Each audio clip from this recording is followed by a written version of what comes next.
اللہ الرحمن الرحیم السلام علیکم۔ پتہ نہیں ڈونلڈ ٹرمپ کو کیا ہو گیا ہے، ایسا لگ رہا ہے کہ تکبر میں وہ تمام حدیں پار کر چکا ہے۔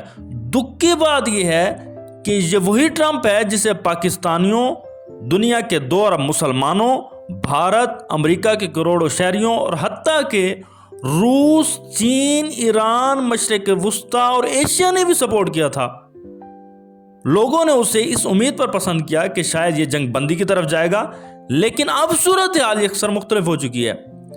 یہ حیران کن ہے کہ صرف ایک ہفتے میں ایسا کیا ہو گیا کہ ٹرمپ کا رویہ اکثر بدل گیا۔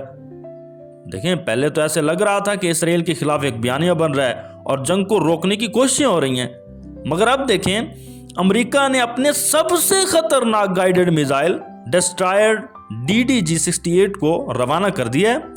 ٹرمپ کے انداز سے ایسا لگتا ہے جیسے وہ سمجھتا ہو کہ زندگی اور موت کا اختیار صرف اسی کے ہاتھ میں ہے۔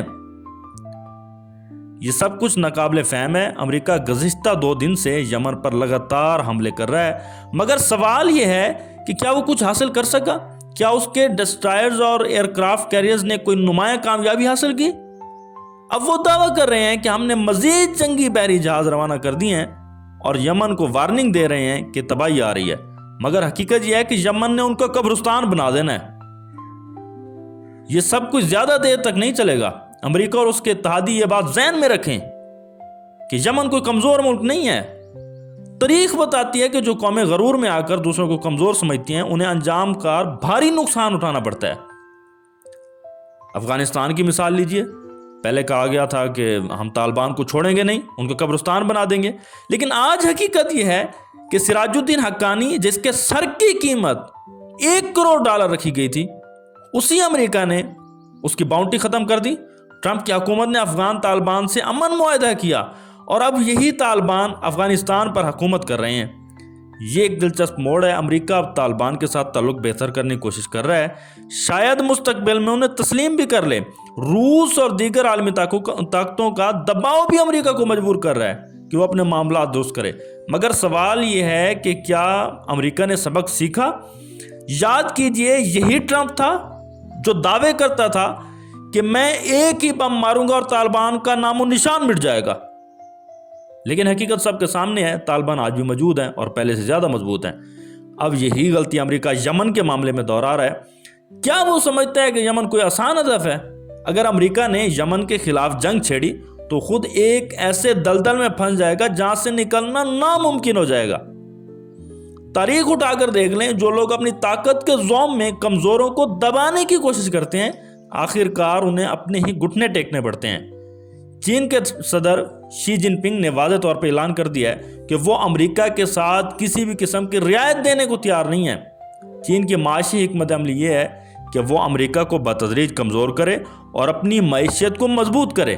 چینی قیادت نے اپنی قوم کو پیغام دیا کہ اگلے 3 سے 5 سال میں امریکہ پر اقتصادی دباؤ ڈال کر اسے جھکنے پر مجبور کرنا ہے۔ چین نے واضح کر دیا ہے کہ وہ مستقبل میں امریکہ کو اپنی مصنوعات بھیجنے کے بجائے اپنی داخلی معیشت کو ترقی دے گا تاکہ کسی قسم کی معاشی کمزوری کا شکار نہ ہو۔ یہ سب کچھ ایک بڑے کھیل کا حصہ ہے۔ فی الحال دنیا خاموشی سے یہ سب کچھ دیکھ رہی ہے، لیکن جب وقت آئے گا تو امریکہ کو پتہ چل جائے گا اس کی معاشی برتری برقرار رکھنا آسان نہیں ہوگا۔ اب امریکہ کے جنگی بحری جہاز یمن کے خلاف لڑنے کے لیے روانہ ہو رہے ہیں، لیکن کیا یہ سب کچھ یہیں رک جائے گا؟ 2 اہم نکات جو امریکہ اور اس کے اتحادی سمجھنے سے قاصر ہیں، اور یہی ان کے لیے سب سے بڑا سرپرائز بن سکتے ہیں۔ یمن اور ایران بار بار خبردار کر رہے ہیں، لیکن مغرب اسے نظر انداز کر رہا ہے۔ یمن کے پاس صرف وہی میزائل نہیں ہیں جنہیں امریکہ اور اسرائیل روکنے کی صلاحیت رکھتے ہیں۔ اگر یمن نے وہی حکمت عملی اپنائی جو ایران نے کی تھی، یعنی پہلے ڈرون بھیج کر امریکی ڈیفنس سسٹم کو مصروف کرنا اور پھر ہائپر سونک میزائل داغ دینا، تو نتیجہ تباہ کن ہوگا۔ ایران نے جب امریکہ کے فوجی اڈے پر حملہ کیا تھا تو دعویٰ کیا گیا تھا کہ امریکی ڈیفنس سسٹم نے خطرہ ٹال دیا، لیکن حقیقت میں زبردست تباہی ہوئی تھی۔ اب یہی منظرنامہ یمن کے حوالے سے بھی دہرایا جا سکتا ہے۔ امریکہ کو لگتا ہے کہ اس نے یمن کے خلاف اپنی پوری تیاری مکمل کر لی ہے، لیکن اصل سرپرائز ابھی باقی ہے۔ یمن نہ تو بیوقوف ہے اور نہ ہی کمزور۔ مسلسل 9 دن سے یمن اسرائیل اور امریکہ کے خلاف حملے کر رہا ہے اور اب بھی پورے اعتماد کے ساتھ کہہ رہا ہے کہ ہم امریکہ کو نہیں چھوڑیں گے۔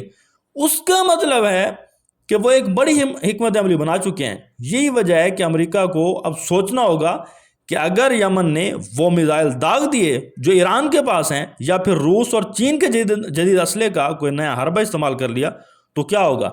تاریخ گواہ ہے کہ جنگ میں سب سے زیادہ سرپرائز دینے والا ہی فاتح ہوتا ہے، جیسا کہ روس نے یوکرین میں کیا۔ جب یوکرین نے سمجھا کہ وہ روس پر دباؤ ڈال رہا ہے، تب روس نے چند دنوں میں یوکرین کی دفاعی لائن کو تباہ کر دیا۔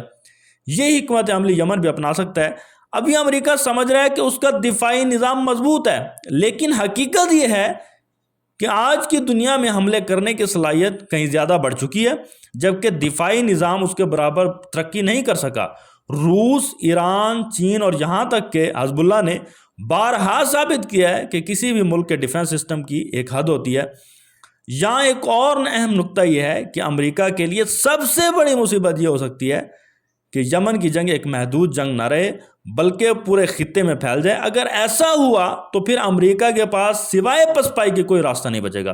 آخر میں اگر یمن نے امریکہ کے جدید ترین جنگی بحری جہاز DDG-68 کو تباہ کر دیا تو یہ نہ صرف امریکی عسکری برتری کے لیے بڑا دھچکا ہوگا بلکہ عالمی سیاست کا نقشہ بھی بدل سکتا ہے۔ دیکھیں، ایک بات آپ سمجھ لیں، امریکہ بے شک بعد میں ایران، روس یا چین پر الزام لگا سکتا ہے، لیکن حقیقت یہی ہوگی کہ وہ ایک ایسی جنگ میں الجھ چکا ہوگا جہاں سے نکلنا اس کے لیے آسان نہیں ہوگا۔